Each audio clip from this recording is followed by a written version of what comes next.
चिंता में खुद को बर्बाद मत करो। ये बात उन दिनों की है जब बुद्धा मरवन में अपना समय व्यतीत कर रहे थे। इस समय तक बुद्धि की प्रसिद्धि दूर दूर तक फैल चुकी थी। बहुत दूर दूर से लोग अपनी चिंताओं और परेशानियों का समाधान खोजने बुद्धा के पास आते थे। ऐसे ही एक दिन जब बुद्धा मरवन में अपने शिष्यों को प्रवचन दे रहे थे तो एक अधेड़ उम्र का व्यक्ति अपने 21 वर्ष के पुत्र को अपने साथ लिए बुद्धा की तरफ चला आ रहा था। जब यह प्रवचन स्थल के पास पहुंच गए तो बुद्धा ने एक नजर उन पर डाली और इशारे से बैठने के लिए कहा। जब प्रवचन समाप्त हो गया और सभी लोग वहां से चले गए तो बुद्ध ने उस व्यक्ति को अपने पास बुलाया और बैठने के लिए कहा। वहां चारों तरफ हरियाली छाई हुई थी, मौसम बहुत सुहाना था और तरह तरह के पक्षियों की आवाजें गूंज रही थी। ऐसा नजारा देखकर उस व्यक्ति को अंदर से असीम शांति महसूस हो रही थी। इसके बाद बुद्ध ने उस व्यक्ति से आने का कारण पूछा तो इस पर व्यक्ति ने कहा, यह तथागर, मैं 2 दिन की लंबी यात्रा करके अपने पुत्र को आपसे मिलवाने लाया हूं। ये मेरा इकलौता पुत्र है और ये हर समय थका थका रहता है। ऐसा लगता है जैसे इसके अंदर कोई जान ही नहीं है, कोई प्राणी नहीं है। इसका स्वभाव भी काफी चिड़चिड़ा हो गया है। अगर हम इससे कुछ भी कहते हैं तो यह हमारी छोटी छोटी बातों पर गुस्सा हो जाता है। इसके देखने की क्षमता भी उम्र से पहले ही कमजोर हो गई है और इसके बाल भी सफेद पड़ने लगे हैं। इतनी कम उम्र में इतनी बड़ी उम्र का लगना मुझे तो कुछ समझ नहीं आ रहा। इसके साथ हो क्या रहा है तथागर? मैं अपने पुत्र के स्वास्थ्य को लेकर बहुत चिंतित हूं। जब मैं अपने पुत्र को वैद्य जी के पास लेकर गया तो उन्होंने कुछ औषधि दी और कहा, अपने पुत्र को तनाव कम लेने के लिए कहो। वो अपने दिमाग में बहुत अधिक तनाव लेता है, इसलिए उसकी ऐसी हालत हो गई है। लेकिन मुझे उनके बहुत समझाने के बाद भी तनाव का मतलब समझ नहीं आया। मुझे नहीं पता कि तनाव होता क्या है, ये किन कारणों से आता है और उसे कैसे अपने पुत्र के दिमाग से निकालूं। लेकिन मुझे सबसे पहले तो यह समझना है कि तनाव होता क्या है। इसीलिए तथागत, मैं आपके पास आया हूं। कृपया आप मेरी समस्या का समाधान कीजिए। यह सुन बुद्ध उसके पुत्र को बड़े ध्यान से देखते हैं, उसके चेहरे को देखते हैं, उसकी आंखों को देखते हैं और फिर उसके हाथों की नब्ज को भी देखते हैं। ये सारी विधि करने के पश्चात बुद्ध उस व्यक्ति से कहते हैं, तनाव लेना तो कोई नहीं चाहता, लेकिन फिर भी यह तनाव लोगों के दिमाग को दीमक की तरह पकड़ लेता है और व्यक्ति जान भी नहीं पाता कि वह तनाव में जी रहा है। लेकिन अगर व्यक्ति तनाव के कारणों को अच्छे से समझ लेता है और तनाव के बारे में कोई ऐसा पैमाना बना लेता है जिससे वह जान सके कि वह कितने तनाव में है, तो वह इस समस्या का समाधान भी खोज सकता है। सबसे पहले तो तुम ये समझो कि तनाव होता क्या है। जब भी कोई व्यक्ति कोई काम कर रहा होता है लेकिन उसका मन कहीं दूर भटक रहा होता है, कल्पनाओं में होता है, तो उसके शरीर और मन के बीच एक दूरी पैदा हो जाती है। यह दूरी जितनी अधिक होगी, व्यक्ति उतनी ही ज्यादा बेहोशी की अवस्था में होता है और शरीर व मन के बीच की इसी दूरी, इसी खिंचाव को तनाव कहा जाता है। आखिर कोई पसंदीदा खेल खेलने के बाद व्यक्ति चुस्ती और प्रसन्नता से क्यों भर जाता है, जबकि उसने तो अपने शरीर को थकाया है। लेकिन समझने वाली बात यह है कि खेलते समय मन और शरीर एक साथ पूरी तरह से उस खेल में केंद्रित होते हैं, जिससे शरीर और मन के बीच दूरी पैदा नहीं होती और कोई तनाव पैदा नहीं होता। और अगर दिमाग में कोई तनाव था भी तो वो भी दूर हो जाता है। लेकिन इसके विपरीत जब हम कोई ऐसा काम करते हैं जो हमें पसंद नहीं है तो हमारा ससुर तो उस काम को कर रहा होता है, लेकिन हमारा मन कहीं दूर कल्पनाओं में भटक रहा होता है, जिससे शरीर और मन के बीच एक दूरी पैदा हो गई और तनाव ने जन्म ले लिया। इसीलिए व्यक्ति को एक समय पर सिर्फ एक ही काम करना चाहिए और अपने तन और मन की सारी शक्ति उसी एक काम पर लगा देनी चाहिए, जिससे व्यक्ति के अंदर तनाव पैदा ही ना हो। इसके बाद बुद्ध ने कहा, तनाव पैदा होने के मुख्य 8 कारण होते हैं और जिसने इन कारणों को समझ लिया वो जीवन भर तनाव मुक्त रह सकता है। मुख्य कारणों में सबसे पहला कारण है अति महत्वाकांक्षी होना। महत्वाकांक्षी होना अच्छी बात है, लेकिन क्या कभी आपने इस बात पर ध्यान दिया है कि इंसान के लक्ष्य कभी पूरी ही नहीं होते। उसका एक लक्ष्य पूरा हुआ नहीं कि वह दूसरे की तरफ भागने लगता है, दूसरा पूरा हुआ तो तीसरे की तरफ, और इस तरीके से वो अपने लक्ष्यों को पाने के लिए जिंदगी भर गोल गोल घूमता रहता है। इसीलिए जो व्यक्ति अति महत्वाकांक्षी होता है जिसने बड़े बड़े लक्ष्य बनाए होते हैं वह वर्तमान में कभी रह ही नहीं पाता। उसका मन सदैव भविष्य की योजनाएं बनाने में ही व्यस्त रहता है। उसका शरीर तो वर्तमान में रहता है लेकिन भविष्य में ही रहता है, जिससे मन और शरीर के बीच दूरी पैदा हो जाती है और वह तनाव भरी जिंदगी जीने लगता है।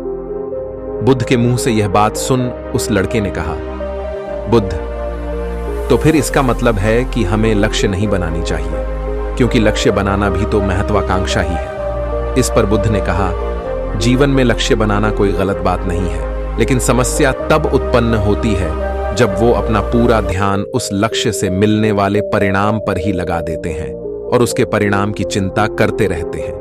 व्यक्ति को वर्तमान में जीना आना चाहिए। आप लक्ष्य बनाइए और उस लक्ष्य की प्राप्ति के लिए कड़ी मेहनत करिए, लेकिन साथ ही साथ आपको इस बात का भी ज्ञान होना चाहिए कि आप अभी वर्तमान में जी रहे हैं और वर्तमान ही सत्य है। बुद्ध ने आगे कहा, तनाव का दूसरा सबसे बड़ा कारण है ईर्ष्या। जब व्यक्ति ईर्ष्या और जलन से भर जाता है तो उसका मन अंदर से सड़ने लगता है। ईर्ष्या एक आंतरिक घाव है। आंतरिक घाव यानी मन का घाव। व्यक्ति के शरीर का घाव तो भर सकता है, लेकिन मन का घाव कभी नहीं भर सकता। इसीलिए व्यक्ति को दूसरे की खुशी और तरक्की से कभी ईर्ष्या नहीं करनी चाहिए, क्योंकि तनाव का कारण है। इसके बाद बुद्ध ने तनाव का अगला कारण बताते हुए कहा कि आरुषिपूर्ण काम करने से भी मन में तनाव पैदा होता है। जो काम करना हमें पसंद ही नहीं है, जिसका में हमारी रुचि ही नहीं है, उस काम में हमारा मन लग ही नहीं पाएगा। हमारा शरीर तो वही बैठा रहेगा, लेकिन हमारा मन कल्पनाओं की उड़ान भरेगा, जिससे शरीर और मन के बीच दूरी पैदा हो जाती है और व्यक्ति तनावग्रस्त हो जाता है। इसीलिए इंसान को हमेशा अपनी रुचि के अनुसार ही कार्य करनी चाहिए। अगर व्यक्ति ने यह पता कर लिया कि उसे कौन सा काम करना पसंद है और वो उसी काम को अपने जीवन का लक्ष्य बना लेता है, तो फिर वो काम उसके लिए काम नहीं बल्कि खेल बन जाता है। फिर बुद्ध ने कहा, तनाव का चौथा कारण होता है किसी दूसरे से अच्छा रखना। बुद्ध ने उस व्यक्ति की ओर इशारा करते हुए कहा, एक पिता होने के नाते तुम्हारी अपने पुत्र से बहुत सी अपेक्षाएं होंगी कि तुम्हारा पुत्र एक बहुत ही कामयाब इंसान बने, तुम्हारा नाम रोशन करे। जैसा तुम चाहते हो उस तरह का जीवन जिए, तुम्हारी हर बात मानी। लेकिन क्या आज तक कभी किसी की सारी अपेक्षाएं पूरी हुई है? जब भी कोई व्यक्ति किसी दूसरे से कोई अपेक्षा रखने लगता है तो वो अनजाने में अपने लिए तनाव पैदा करने लगता है। जरा सोचो कि अगर तुम्हारा बेटा तुम्हारे अनुसार काम नहीं कर रहा और वो नहीं बन पा रहा जो तुम उसे बनाना चाहते हो, तो निश्चित रूप से तुम्हारे दिमाग को तनाव पकड़ लेगा। तुम तनाव से भरा जीवन जीना शुरू कर दोगे और इस तनाव के बस में आकर तुम ऐसा व्यवहार करोगे, ऐसी बातें करोगे कि तुम्हारा अपने पुत्र के साथ संबंध और भी खराब होता चला जाएगा। इसीलिए व्यक्ति को जितना हो सके उतनी कम अपेक्षाएं दूसरों से रखनी चाहिए, और अगर पूरी तरह से तनाव मुक्त रहना है तो दूसरों से अपेक्षा रखना ही बंद कर दो। इसके बाद बुद्ध ने कहा कि शारीरिक कष्ट भी इंसान के तनाव का एक कारण होता है। जब व्यक्ति किसी शारीरिक पीड़ा से गुजर रहा होता है तो उसका पूरा ध्यान बस अपने उस शारीरिक दर्द पर होता है और वो पूरे दिन बस उसी के बारे में सोचता रहता है, जिससे उसका मन दुख के विचारों से भर जाता है और ऐसी स्थिति में व्यक्ति तनावग्रस्त रहने लगता है। ये सुन उस व्यक्ति ने कहा कि हे बुद्ध, शारीरिक दुख तो किसी भी व्यक्ति को हो सकता है, तो फिर क्या हुआ? व्यक्ति जीवन भर तनाव में ही जिएगा। इसका जवाब देते हुए बुद्ध ने कहा कि इंसान को यह बात समझनी चाहिए कि हमारा जीवन दुखों का आधार है।